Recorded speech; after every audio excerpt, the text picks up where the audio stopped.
Nicholas Van Orton is a successful businessman, but he has turned his back on the joys of his life. He is only busy with his work throughout the day. Apart from that, there was nothing else in his life. He lives alone in his luxurious house, where his servants go back after work. Nicholas is in his office going over the day's schedule with his secretary, Maria, when an employee named Maggie walks in and tells Nicholas that his ex-wife Elizabeth has called him. She also congratulated him on his birthday. Maria tells him that a young man named Seymour Butt has invited him to lunch with him. Nicholas remembers hearing this unfamiliar name and tells her to make a reservation for him at his favorite table at the club hotel. We then see Nicholas sitting in the restaurant looking at documents when his brother Conrad visits him. Nicholas asks Conrad why he came to San Francisco. He says he was enjoying his vacation when he suddenly remembers that his brother's birthday is coming up. So, he came here to wish him well. Conrad gives his brother a birthday card and says that he has nothing to lack. Nicholas opens it, which contains a voucher from Consumer Recreation Services, or CRS. He says that he should call them. They have changed his life and he wants Nicholas to try it and bring fun to his life.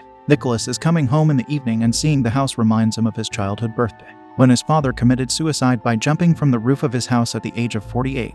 Nicholas had seen all this with his own eyes. That's why this thing could not let him enjoy life properly throughout his life. This year is even more sad for him because he also turned 48 today. Ilsa, the housekeeper, is on her way to her quarters from work and wishes him a happy birthday as she leaves. He is watching the financial news when he gets a call from his ex-wife, who is still worried about him. The next day, Nicholas goes to a meeting, and as he leaves, he sees the CRS office. He thinks of something and goes there, where the work is still going on, but they have opened the office. He meets the manager of CRS San Francisco branch, Jim Fangold. He tells her that his brother has gifted him a CRS voucher and he knows more about it from him. He tells him that, actually, it is a game, but its nature is known only when you play the game, and only after that you decide whether the game is good or bad. Jim tells Nicholas that in order to play the game, he will have to pass some physical and psychological tests to participate. Only then will they be able to decide if Nicholas is up to it. Nicholas then begins a lengthy test that takes him the whole day. Finally, he returns home exhausted and calls Conrad to tell him that he visited the CRS and the office was in great disorder. Nicholas goes to the club,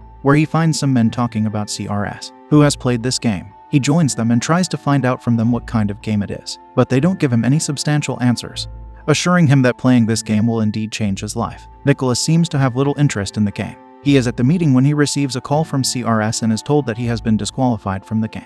He doesn't understand at all. He finds a man lying upside down on the ground outside his house at night and remembers his father's death. He goes to him and, on checking, finds out that it is a wooden clown doll. He brings it home and keeps it. Nicholas notices a piece of cloth in its mouth. When he pulls it out, a CRS logo key is attached to it. Nicholas is listening to financial news as usual, but suddenly something strange happens, and the host who was reading the news is now telling Nicholas the rules of the game. It is clear that Nicholas is not kicked out of the game, but his game continues here, which is based on real-life reality. The next day, Nicholas has to go to meet Anson Bear. He arrives at the airport with a briefcase, where he keeps a close eye on everyone and notes every action, as there is a person in the waiting area constantly watching him. He asks him if he needs his help, but the man tells him that he has ink on his shirt. He goes to the washroom to clean up, where a man asks him for a tissue roll, but he ignores him and leaves. He finds everyone suspicious and part of the game. Suddenly, Samuel Sutherland arrives and gives him the contract documents that he has spent the night reading carefully and offers to accompany Nicholas, but he refuses and tells him to go home and rest. Nicholas meets with Anson Bear and tells him that his publishing can no longer operate,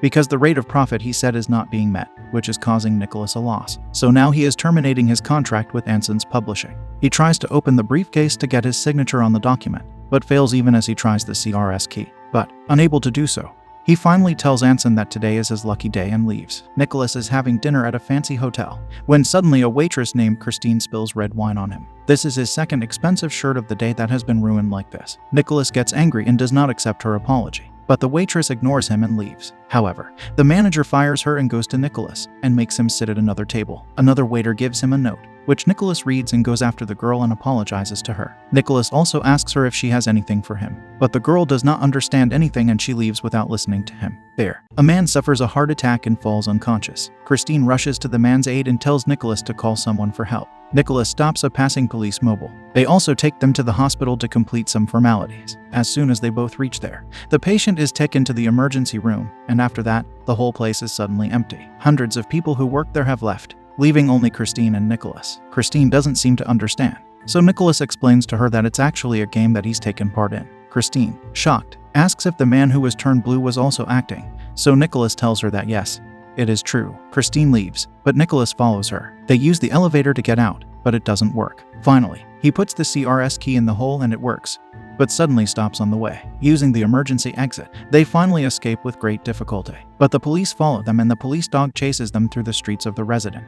Christine tells him not to follow her. Avoiding the dog, they climb to the first floor of an apartment. Suddenly, Christine falls into a trash container, and Nicholas also jumps into the trash container. Nicholas eventually takes Christine to his office, where she is surprised by his privileges and asks him who he is. Nicholas tells her that he is an investment banker. Christine likes his office and is surprised to see the shower there. Nicholas arranges a cab for her to go home, while Christine asks him if she can use the shower in his office to clean herself, which he allows her to do. She tells him that she lied to him as she leaves. She spilled the wine because someone paid her $400 to do it. He was very surprised to learn all this. The next morning, Nicholas wakes up to a call from his secretary, Maria, who has woken up late today. Maria tells him about his scheduled meeting, and he tells her that he will be there in an hour. He pleads with Maria that he forgot his briefcase at 1010 Montgomery Street. She should find the briefcase. She further informs him that they received a call from the Nico Hotel, and that Nicholas's American Express card was left there. He goes to the hotel to collect his card, which he has not used. For this reason, it all comes as a great surprise to him. As he walks into the room, he finds things strewn about and is shocked to see pictures of some half-clothed girls. He wonders whose work it could be while his eyes fall on the picture, which makes him suspicious that it might be Christine because she was with him last night. He sees substance there and gets worried and takes the substance to the washroom. But in the rush, the glass broke and he injured his hand. He tries to stop the bleeding from his hand, but suddenly water starts coming out of the toilet. He puts all the pictures scattered in the room into his briefcase and leaves. Nicholas is driving somewhere when he realizes someone is following him. He eventually catches up to the man following him and questions him, but the man tells him he was just driving on his way. Seeing the gun with him, Nicholas snaps at him and asks him if it's a joke too. He thinks that the gun is fake, but when Nicholas fires, he realizes that it is real. He threatens the man, who tells him that he is a private detective and someone has hired him to keep an eye on him. Saying this, he runs away. Whatever has been happening to him since the last day, Nicholas feels his honor and reputation are in danger. From here, he goes straight to Anson Bear, who is spending time with his family, and angrily tells him that he didn't expect it, showing him the pictures. But Samuel tells him that Anson has already signed the termination letter given by Nicholas in the morning. Hearing this, he feels ashamed and apologizes to him, and leaves. Nicholas is in his office with Samuel Sutherland, and he seems worried about him. Nicholas reassures him that it was just a misunderstanding and nothing more. He thinks of something and asks him to do a job for him, to find out about a company called CRS. Nicholas also shows him his signed contract, but he is very shocked to see that the page is completely blank. Nothing is written on it. He does not have any proof or evidence to prove his innocence. In the briefcase, he finds an envelope containing a tool. Nicholas assures Samuel that everything is fine. When Nicholas returns home at night, he finds the door open and the condition of the house deteriorating. The clown lying there has some documents and a note written about Nicholas' father's suicide in his mouth. After reading this, he becomes very upset. He goes to Ilsa's quarters and tells her that someone has broken into the house, so she should not leave the room. Nicholas then calls 911 and tells them that someone has broken into his house. Meanwhile, Conrad knocks on the window and Nicholas gets scared. He tells him to meet him in the car. They both get into the car and leave. Conrad is very scared and tells Nicholas that he thinks that CRS is behind all this. They haven't stopped his game yet. The CRS goons are chasing them and firing at. Conrad is very scared and tells them that he is giving them more money than before to end the game. Suddenly, the tire of the car bursts, and Conrad says that it is also their work. Nicholas tells him to calm down and asks him to help him change the car's tire. Conrad finds a pile of CRS keys in Nicholas' car and accuses Nicholas of driving it. He thinks that he has gotten involved with CRS and wants to kill him. Nicholas explains to him that there is nothing like that. Conrad is very upset and scared. The two get into an argument, and Conrad leaves. Nicholas then gets into a taxi and gives the driver the address of his home, but the taxi driver takes him the wrong way. Suddenly, the driver jumps out of the car and knocks Nicholas into the river with the car. Nicholas tries to save his life, first by unbuckling his seatbelt. Then he tries to open the window, but fails. Suddenly, he remembers something, and when he pulls out the tool, he opens the window of the car in time and comes out of the water. He meets Samuel, who informs the police about the matter. They go to search the CRS office, but nothing happens on the 14th floor of the building. According to the record, no one has rented this place. The police is doing their work, but every clue is nameless. Nothing is getting in their way. Nicholas then goes to the address given by Maria, where he finds Christine. She invites him home. Nicholas realizes that this is all a setup and that she is also a part of their gang. He is asking her when she tells him that there are cameras in the fire alarm that are watching them. Nicholas fearlessly breaks the camera, and the CRS team suddenly comes out and opens fire on them. With the help of Christine, they both escape from there. Nicholas is leaving with his car when Christine asks for help. Nicholas doesn't trust Christine, so he refuses her help. But she tells him that, without her help, he cannot know what CRS is going to do next. With this in mind, He allows Christine to sit in the car with him, and she tells him why all this is happening to him. Because he is a very successful and a rich businessman, all this is being played as a con game to steal his money. She is a member of the CRS team, but now her life is also in danger. She further informs him that with the help of the brain tests done on him, they have hacked the passwords of his bank account and that by now his account would be zero. Hearing this, Nicholas gets very worried and, in this trouble, he calls his bank and asks him to check his account details. He also verifies his password in front of Christine. His bank tells him that his account is empty. Nicholas brings Christine to a small cottage of his own, where he hopes no one will reach him. He calls Samuel and tells him whatever happened to him. Samuel informs him that his accounts are completely untouched and all his money is safe. As soon as he tells Christine this, he suddenly becomes dizzy and collapses. Christine spiked his drink with drugs. She tells him that they couldn't get his password, so it was all a game to get his password and Nicholas did it. They now have Nicholas's password and will soon get his money. Nicholas then loses his senses. When he regains consciousness, he finds himself in a cemetery. This cemetery is actually in Mexico, and he doesn't understand the local language. He somehow reaches the American embassy and requests their help. He can't tell them the truth, but he says that some people robbed him and took away his money, passport, etc. But the officer does not believe it after seeing the precious watch in his hand. He endlessly tries to ask people for help so that he can reach San Francisco, but no one agrees to help him. Unwillingly, he sells his mother's gift, which is his only watch. Nicholas arrives in San Francisco and breaks into his house, first changing his clothes and taking some money. He then picks up a gun hidden in his house. Nicholas meets with his ex-wife Elizabeth and tells her that there is only one person he can trust at the moment, and requests that she give him her car for a while. She takes him to a cafe given his condition. There, Nicholas becomes enraged after seeing Jim on TV and takes Elizabeth's car keys and leaves. Nicholas checks on Conrad and finds out that he is in a hospital with a nervous breakdown.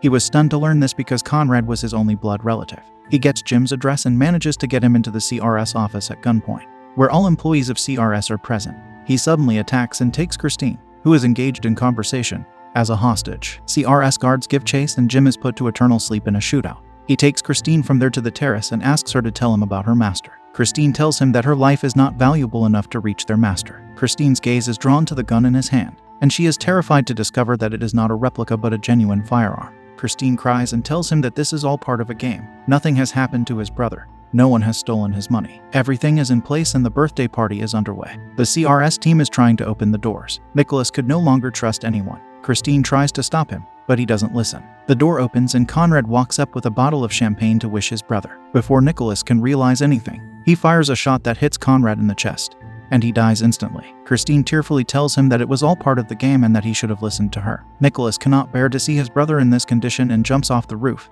as his father did at the same age. As he falls, he thinks that his fate is the same as his father's. He breaks through the glass ceiling and falls down into the ballroom. For some time, he does not understand anything, but some people come and pick him up. Nicholas is completely healthy and safe. He does not even have a scratch. His brother wishes him a happy birthday. Seeing his brother safe, tears come to his eyes and he hugs him. Nicholas succeeds in his game and learns an important life lesson. His loved ones and friends are also present at this party with all the members of CRS. Jim also died due to a bullet shot, but it was all a drama, so he is there alive. Elizabeth also arrives with her husband and daughter to share in his joy. The whole atmosphere is very pleasant. Nicholas goes to his brother, who is paying the CRS fee, which is a serious amount. He asks him to help him, but Conrad refuses. He asks Conrad about Christine, and he tells him that she moved out a while ago. When Nicholas comes out looking for Christine, she is in a taxi with her luggage and preparing to leave. He apologizes to her. Christine tells him her real name is Claire. Nicholas invites her to dinner, but she explains that she has to go to Australia because a new assignment is about to start there. She tells Nicholas that she can have a coffee with him at the airport and the film ends here.